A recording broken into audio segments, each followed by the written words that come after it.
Dňa 1. mája 2013 sa na námestí Ľudovíta Štúra konal prvý bánovský zraz veteránov, ktorý usporiadal Automotoklubu Preciosa pod vedením Pavla Šinského staršieho. Ako sprievodná akcia sme po prvý rok sa rozhodli usporiadať zraz historických vozidiel. To znamená, že majú možnosť ľudia, ktorí sú tu v tejto lokalite alebo v tejto oblasti, v regióne, ukázať svojich miláčikov, ktorých opatrujú niekde doma len v garážach a môžu takýmto spôsobom sa prezentovať na verejnosti.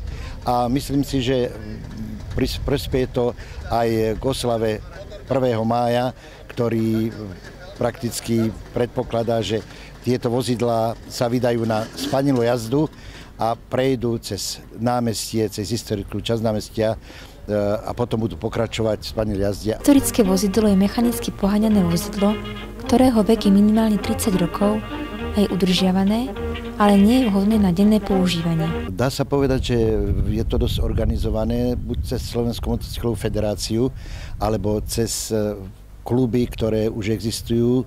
Prakticky cez internetové stránky sme tento oznam zverejnili a na počudovanie sa nám okamžite prihlásili. Máme z toho až pomaličky obavu, že keď toho bude viac ako 100, či to zvládneme. A zraze sa zúčastnilo 68 veteránov, z toho 20 na motocyklo, ako napríklad Java 250, Pionier či Manet. Okrem motocyklov sme mali možnosť vidieť aj trojkolosových Rolexov. Prišli sme aj s manželkou na vozidle Tatra 12 z roku 1929. Je to dvojvalec vzduchom chladený, tradičná koncepcia tatrovácka, ako naprostá väčšina Tatroviek. Toto vozidlo mám už zhruba 40 rokov a zhruba tých 40 rokov na ňom jazdíme po veteránskych akciách. Dneska som tu s vozidlom, je to Škoda Tudor 1102 Cabriolet.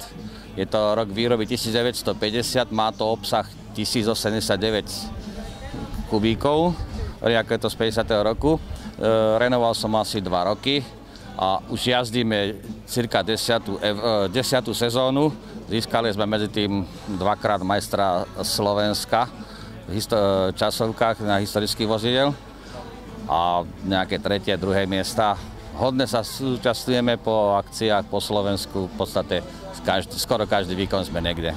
Z Nitry volám sa Igor Látečka a venujeme sa historickým vozidlám. Máme v Nitre konkrétne taký klub o veteránoch. Došli sme aj s bratom po vlastnej osi z Nitry teraz ráno na túto vašu akciu do Bánoviec. Som prezident klubu Veterán Car Club Nitra, ktorý je toho času taký najväčší klub, dá sa povedať, okolo Nitry. Je nás 32 členov. To Fiat Siata 850 Spring. Pán Siata, továren z Torína, vyrábal čiste športové automobily a podvozky vždy bral od Fiatu. Vyrobil veľa športových automobilov, ale vždy bral podvozky od Fiatu. Pán.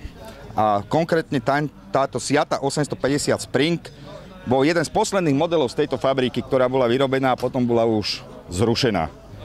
Konkrétne bolo 1230 kusov tohto automobilu vyrobeného. To je asi tak všetko, čo by som mohol povedať o tomto modeli. Toto auto som získal úplne náhodou. Na jednej burze som stretol kamaráta, sa pýtam, či nemá na predaj nejaké vozidlo, že chcem kúpiť nejakého kabroleta. Hovorí, áno, mám doma, tak som išiel k nemu do Smoleníc, dohodli sme sa a začalo sa robiť. Tak vidíte za mňu Chevrolet Corvetta, ktorý je rok výroby 68, je to motor 5.7 8-válec, na tú dobu veľmi luxusné a športové vozidlo, ktoré bolo v Amerike veľmi vychýrené.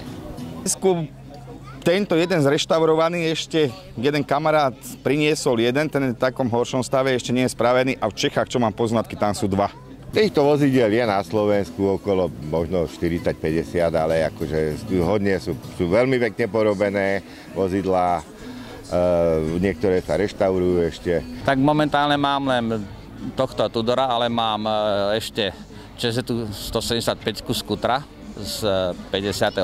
roku a jednu 175 motorku, tiež skývačku.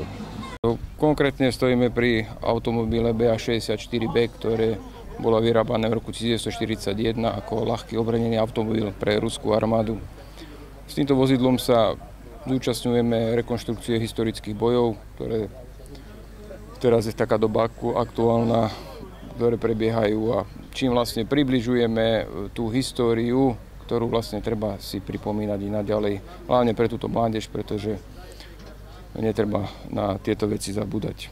Je tu aj veľmi pekný Seata Fiat, ktorým došol môj brat, takže snažíme sa, keď sme vedeli, že to robí aj tu v Vánovcach, v takom veľkom, teda nakoľko je to prvý ročník, boli by sme doniesli aj iné autá, ako je Austin Prince, ktorý je ojedinelý na Slovensku, ako je International Harvester Pickup za americké auto. Ja sa väčšinou zaoberám amerického auta. To bolo vyrábané v Rusku, vyrábalo sa na podvozku GAZ-67 Čapajev. Z dôvodu potreby vyrobenia nejakého ľahkého obrneného automobilu sa rozhodli v automobilke vyrobiť takýto stroj. Použili na to podvozok z Gazika a na čo vlastne posadili karosériu. Hore sa nachádza otočná väža, kde bol umiestnený ľahký gulomet z tanku T-34. Auto slúžilo hlavne ako na prieskum a na také podporné úlohy na bojsku. Ma bavia, dá sa povedať, od mala.